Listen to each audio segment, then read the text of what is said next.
Il est satisfaisant dans la mesure où il est prouvé aujourd'hui qu'il a contribué à créer un peu plus de 300 000 emplois.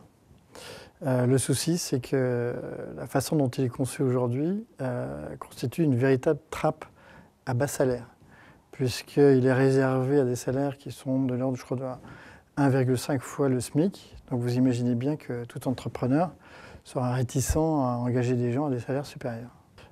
C'est tout l'objet de la proposition que nous faisons. C'est que d'une part, le salaire, ça reste la première charge d'une entreprise, qui plus est dans les entreprises de services. Et toute augmentation de salaire constitue dans le système actuel une augmentation de charge extrêmement conséquente. Donc l'objectif de la proposition que nous avons soumise, c'est de pouvoir, on va dire, déquereller ces deux éléments, en associant une augmentation, enfin une participation au profit de l'entreprise auprès des salariés, à une diminution des charges sociales, plus particulièrement des charges patronales.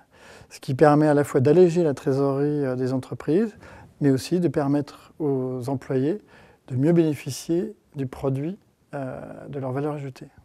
Parce que d'abord, ce sont deux éléments qui sont majeurs dans la vie de nos entreprises. Je pense qu'il est important de savoir motiver les employés. Et quand une entreprise va bien, il est légitime que tous ceux qui y ont contribué puissent en profiter.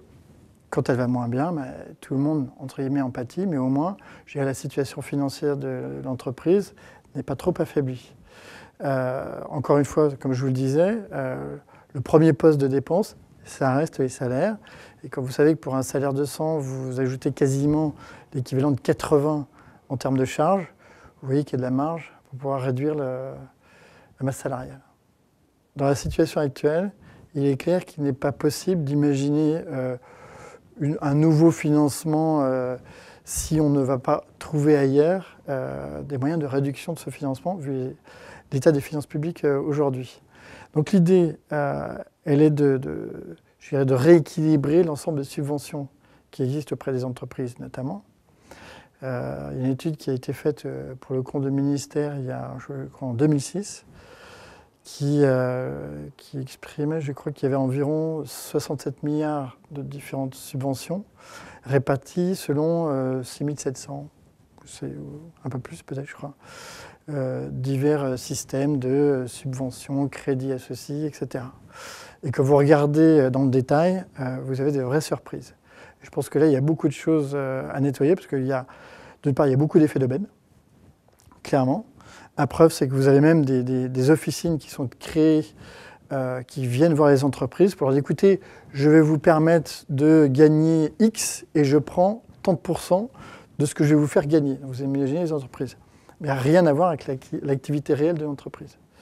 Et ceci, malheureusement, dans les tas de domaines, aussi bien le crédit impôt formation, le crédit impôt recherche qui est en vente, que les subventions à l'exportation, j'en passe et des meilleurs.